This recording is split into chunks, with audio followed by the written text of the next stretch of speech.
রমজান মাসে কি এক বিপদে পড়লাম। নামাজ পড়তে গেলেই ছেলেপেলে বলে এই এক মাসের লেগে ভণ্ড হইতে আইছে। আবার যদি না পড়ি ওরাই আবার নাস্তিক নাস্তিক বলে বেড়ায়।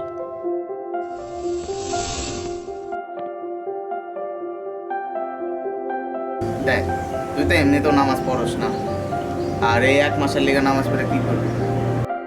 এই এক মাসের লেগে ভণ্ডামি না করে তুই যেমন ছিলি তেমনই থাক। বিশেষ করে তোর পার্সোনালিটি ঠিক রাখ, সলিড রাখ।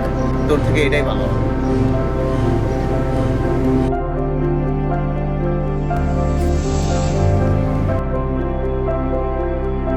দেখ, সারা বছর তো খুব একটা ভালো কাজ করিস নি, আর এই রমজান মাসের ফজিলত সম্পর্কে তোকে নতুন করে বলার কিচ্ছু নাই। এই মাসের যদি কথা বলি, সমুদ্রের ফেনা চিনিস?